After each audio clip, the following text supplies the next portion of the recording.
ईमानदारी के साथ कोई एक शख्स खड़ा होकर कह दे कि चौधरी भूपेंद्र सिंह हुड्डा ने किसी का बुरा काम किया हो, आपके साथ न्याय। कुछ लोग ये कहते हैं क्योंकि हुड्डा साहब के राज में कि ये गवाही हल्का तो हरियाणा के लक्ष्य से बात था, आपने भाषण छोड़ा होगा।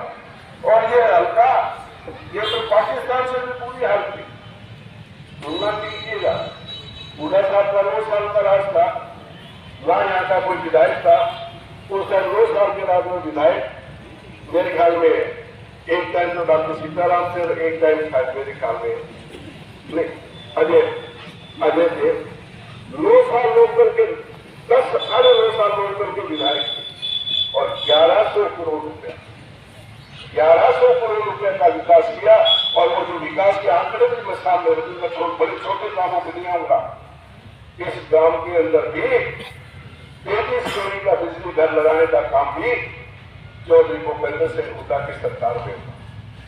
सबसे पहले हरियाणा में गांव के अंदर सीवर व्यवस्था की बात हुई तो वो चौटाला गांव था। ठीक है, उस टाइम में गांव की सरपंच पंचायत में जमीन नहीं थी, वो उनकी मर्जी थी। और सबसे पहले क्या होगा, भाई भूपेंद्र हुड्डा आए थे, 1,10,00,000 रुपया यहाँ पे ग्रांट देके गए थे कि यहाँ शुरुआत करें सबसे पहले। और मैं इस सरकार को हमारे साथ भारतीय जनता पार्टी की मांग की योजना मैंने यहाँ मंजूर कराई, जिसको आदर्श ग्राम कहते हैं। सीवर का हरियाणा में पहला गांव था जहां हमने सीवर व्यवस्था शुरू करनी थी, पर इस मौजूदा सरकार ने इस बात को काटकर कि श्रेय कांग्रेस को ना जाए, उस आदर्श का ग्राम का नाम बदलकर महाग्राम कर दिया। और महाग्राम करके वो योजना उठा के गंगा ले गए। मुझे गंगा से कोई एतराज नहीं, पर कम से कम यहाँ के काम यहाँ रहते एक वोट के सरकार के पास पहुंचाना है, वहां भी काम शुरू कर। आपके सामने 38 सड़कें बनाई मैंने उसका मार्केटिंग बोर्ड की 38 सड़कें, जब काम नहीं हुए। 13-33 किलोमीटर बिजली घर, 2 बड़े बिजली घर, चोरबा रोड हमारी। और सबसे बड़ा काम रेलवे को 82 करोड़ रुपए का रेलवे को वो हुड्डा साहब ने टाइम रखा। और मेरे को जो कहने वाले लोग हैं, आज के टाइम 2 बार झूठा नींव पत्थर रखा गया रेलवे को, जाके देख लो अभी नींव पत्थर पड़ा। सरकारी कॉलेज में यहाँ पे सरकारी कॉलेज भी बनाने का मैंने काम किया। आपको इस तरह के छोटे मोटे काम की मैं गिनती नहीं करना चाहता। अब चौधरी भूपेंद्र सिंह हुड्डा ने हर 90 के 90 खलकों पर एक जैसा पड़ता। उसके बाद आप लोगों 2019 में आपने अपने भाई अपने बेटे अमित को मौका दिया। हमारे पास जो मौका दिया, हमारे विपक्ष में 2 तरह की राजनीति में 2 पक्ष है, एक सरकारी पक्ष और एक विपक्ष। पक्ष और विपक्ष। पक्ष के आदमी सरकार सत्ता की चाबी उसके पास कलम होती है, तिजोरी की चाबी सरकार के पास होती है। विपक्ष के एमएलए के पास ना सब चाबी है, सिर्फ एक एमएलए ना तो उसके पास ग्रांट होती है सिर्फ एमपी और मंत्री के पास। विपक्ष का काम है आपकी आवाज को बुलंद करना, आपके मान और सम्मान को बहाल करना, जहां भी जाती है उसके खिलाफ आवाज उठाना। आपकी पहले कभी एमएलए को आपकी विधानसभा में छोटो मुंह बड़ी बात मेरी विपक्ष का एमएलए होके पहले तो विपक्ष में थे विधायक, कभी आप लोगों की आवाज को नहीं सुनी, आपकी पहचान बनाने का काम किया। पहले तो ये भी नहीं पता कि दवाई हल्का है, जो कि नाम के पीछे चौटाला लगता है, सबने सोचा। तो हालात ये पैदा हुए और आज आपके सामने है, आपकी आवाज को बुलंद की है। आपने हर वीडियो कैसेट सुनने का काम किया, चाहे नशे के खिलाफ है, जवानी बचाओ किसानी बचाओ, उसके खिलाफ लड़ाई लड़ी, 3.5 साल संघर्ष किया और संघर्ष करके पुलिस जिला मुख्यालय बनाने का काम किया। संघर्ष किया हरियाणा के अंदर नहीं, देश के अंदर पहला ब्लड बैंक है जो सब डिवीजन पे है। न तो देश का कानून यह है कि जिला मुख्यालय पे ब्लड बैंक होता है, ब्लड बैंक बनाने का काम किया।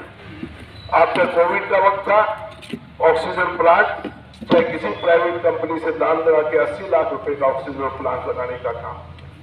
मैंने जो योजना मंजूर की थी 29 करोड़ रुपए की शहर के अंदर वो सरकार ने बंद की। उसके बाद संघर्ष करके इसने फिर उसको वापस लाकर लाने का काम किया। कल भी आपने सुना होगा किस तरह के झूठे बयान मुख्यमंत्री विधानसभा में देते हैं। यदि गुरु Govind Singh stadium astro turf है, अरे खिड़की दरवाजे तो है नहीं, आप कह रहे हैं एस्ट्रो टर्फ है। इस तरह के झूठे बयान देकर, तो मेरा कहने का मतलब जो विपक्ष की भूमिका आपने हमें सौंपी, हमने उसको खूबसूरती से ईमानदारी के साथ निभाने की कोशिश की है। मानता हूं कि विकास के काम नहीं करवा सकते क्योंकि हमारे पास सत्ता की चाबी नहीं है, हमारे पास पैसे की नहीं है। हम आपकी आवाज को बुलंद कर सकते हैं। जहां भी आपके खिलाफ कोई ज्यादती होगी उसके खिलाफ कंधे से कंधा मिलाकर, कदम से कदम मिलाकर आपकी लड़ाई लड़ेंगे, जो भी किसी चीज का। और फिर भी मैं ये नहीं कहता विकास नहीं हुआ। इसने मुख्यमंत्री से 3 बार निजी मुलाकात करके कभी मेरी नहरें सारी टूटी हुई है, और मैं उस सरकार में विधानसभा में आवाज उठा के सवाल पूछकर, और आज हरियाणा का पहला हल्का होने जा रहा है 2024 दिसंबर तक। कि सारी की सारी नहरें रीमॉडलिंग हो रही है, हालात के हिसाब से पार्टी खाड़े हैं। कम से कम इसने अपनी लिस्ट भेजी 150 खाड़ों की, और उसमें मैं मानता हूं जहां चीज हुई है उस सरकार का भी मैं धन्यवाद करूंगा। करीबन 82 खाड़े अमित के कहने से सरकार ने मंजूर किए। नहरों का भी जो रीमॉडलिंग है वो भी मंजूर, उसका भी धन्यवाद करेंगे। एक सड़क थी जिस तरीके से मैंने नहीं पता रखा, जनवाड़ा से साबुआना, मेरी सरकार में वो रह गई, और इसने जाके मुख्यमंत्री जी से कहा कि मेरे पिताजी का रखा हुआ है, और विधानसभा में वो भी मंजूर हो, उसका बन के तैयार होगी। मेरा कहने का मतलब जो हमारे पास ताकत, पर मैं एक ही चीज आप अंत में कहना चाहूंगा, राज कांग्रेस का पड़ता और राज में हिस्सा डालो। सत्ता के बगैर काम नहीं हुआ। और अगर उसको सरकार मंजूर नहीं करती तो हम उस सरकार के खिलाफ सिर्फ एक ही चीज है कि प्रेस कॉन्फ्रेंस करके उसकी निंदा कर सकते हैं, चाहे धरना प्रदर्शन कर सकते हैं। काम तो देखो सरकारी कलम आने से होता है। राज कांग्रेस का बनना मैं नहीं कह रहा, आप अपनी आत्मा से जो यहां नहीं बोल रहे हो, अपनी आत्मा में हाथ रख के पूरे अपने आप सच्चाई की चर्चा क्या है।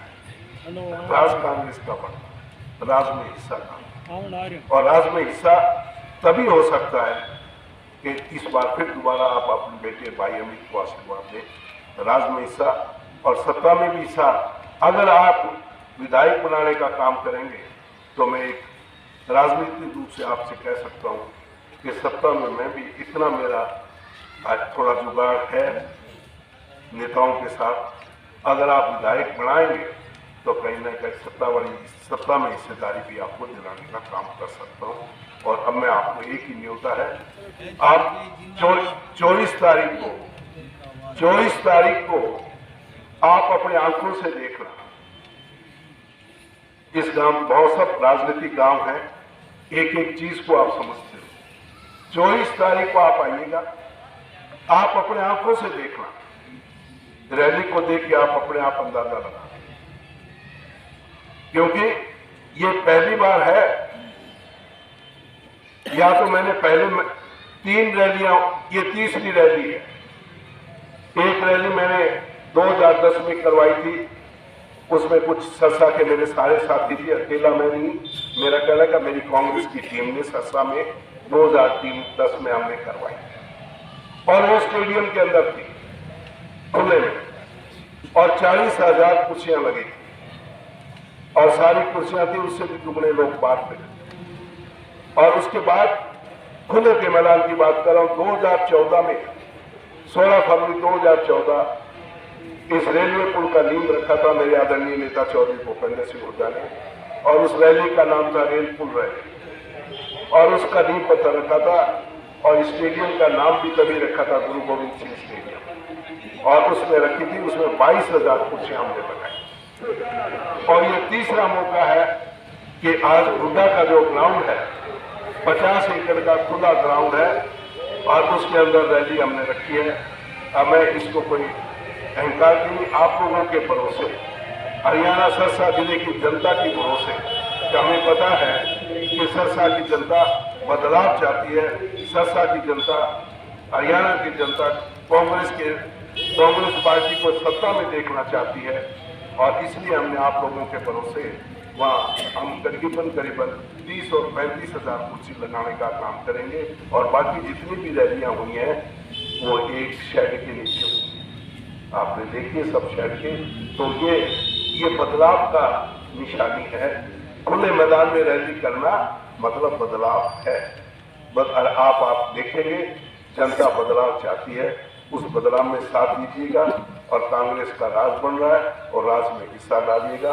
तो मैं तो आप लोगों से फिर हाथ जोड़ के निवेदन, मेरा परिवार है, कोई भाई है, कोई भतीजा है, मैं ताऊ तो नहीं रहा मेरा, क्योंकि मैं भी स्वतंत्रता हो गया, सब भाई भतीजे में आ गए सारे, क्योंकि ताऊ वाली स्टेज पे तो मैं आ गया हूँ, क्योंकि 77 दिसंबर 25 को 77 का पूरा हो जाएगा, 78वां लग जाएगा, तो इसलिए सब मेरे कोई भाई है, कोई भतीजा है, कोई पोता है। तो मैं उस नाते राजनीतिक रूप से नहीं, मैं ईमानदारी से कांग्रेस के कार्यकर्ता के रूप से नहीं, एक पारिवारिक के सदस्य के रूप में आप आइए वहां। मैं एक और आपको कहना चाहूंगा, हर पार्टी के जाओ, विचार सुनो, आदमी के कुछ फिर तुलना करो। ये बंधना जो कहते हैं कि आप बंध गए, बंधो मत, किसी के मत बंधो, केवी सिंह के भी मत बंधो, किसी आदमी से व्यक्ति बंधने की जरूरत नहीं। आप स्वतंत्र हो। देश की शहीद भगत सिंह जैसे लोगों ने आजादी दिला के, बाबा साहब अम्बेडकर ने संविधान लिखा, आप स्वतंत्र हो और आप उसी आदमी को वोट दो जो काम करे और आपका मान और सम्मान। जब तक ये नहीं लेके आओगे तब तक आपका काम नहीं हो पाएगा। लोग कहते हैं क्या जरूरत ही कोई नहीं, तो बंदे हमारा काम हो, बंदे बोलते हैं कि ना मांगा। कई बार कभी तुम जाएंगी जरूरत बोले तो धटूंगे रहे कहते कि मांगे नहीं। इस व्यवस्था को बदलो, जो आपका मान सम्मान दे, जो आपका विकास करे, जो आपकी आवाज को बुलंद करे, उसका जो सबके विचार सुनो, जिसके विचार ठीक लगे तुलना करो, उस पे आके गांव में मंथन करो, बैठ के विचार विमर्श करो, जिसकी बात ठीक लगे, जहां आपका मन टूटे विश्वास, उसका वोट देने का। तो मेरा कहने का आखिर में, आज लड़ाई सीधी, इसमें गलत उनको कोई आदमी खड़ा होकर पूछ रही हो, लड़ाई सीधी बीजेपी बनाम कांग्रेस, बता भी राजेश है कौन है? लड़ाई सीधी बीजेपी बनाम कांग्रेस है। लोकदल को दिया हुआ वोट, अगर आप बीजेपी को हटाना चाहते हो, बीजेपी से पीछा छुड़ाना चाहते हो, तो रास्ता सिर्फ कांग्रेस पार्टी और कोई पार्टी नहीं जो 46 सीटें लेकर राज बना सकती है। लोकदल को दिया हुआ इनडायरेक्टली बीजेपी को फायदा उठाएगा। जज्बा वो तो आज तो सहयोगी है, कल को मैं नहीं पता क्या हालात हो, पर मुझे जैसे ऐसा हालात नजर आ रहे हैं, एक समझौता, एक अलग समझौता हो गया। चुनाव से पहले ये समझौता टूटेगा, ये भी एक समझौता है। और ये समझौता क्यों हुआ है कि इनको ये कहेंगे आप चुनाव लड़ाओ, लड़ो 90 की 90 सीटों पे, जितने आप कांग्रेस के वोट काट सकते हो काटो, जितने ज्यादा वोट आप जो काट के आएगा उसको मोदी इनाम देने का काम करेगा। ये फैसला है, ये तीनों पार्टियां, और जो केजरीवाल है वो तो वैसे ही बीजेपी की बी टीम है, केजरीवाल बीजेपी की बी टीम है। तो ये तीनों पार्टियां आज आपके सामने है, तीनों की तीनों बीजेपी से मिली हुई है, बीजेपी की बी टीम है और अंदर खाने हाथ मिला रखा है। इनका मकसद सिर्फ एक है कि कांग्रेस पार्टी सत्ता में ले आए, और कांग्रेस से भी ज्यादा तकलीफ उनको एक ही चीज की है, उस शख्स का नाम है चौधरी भूपेंद्र सिंह हुड्डा, क्योंकि वो एक शख्स ऐसा है जो किसान और मजदूर के नेतृत्व को मजबूत करके आपको मान और सम्मान दे सकता है। जिस तरीके से मान और सम्मान पंजाब में अकाल दिन दिया, यहाँ हरियाणा में मेरे ताऊ ने दिया, वही काम चौधरी भूपेंद्र सिंह हुड्डा कर सकते हैं अगर आप उनको सत्ता में। तो मैं उम्मीद करूंगा कि आप 24 तारीख को ज्यादा से ज्यादा तादाद में पहुंचने का कष्ट करेंगे। धन्यवाद। जय हिंद।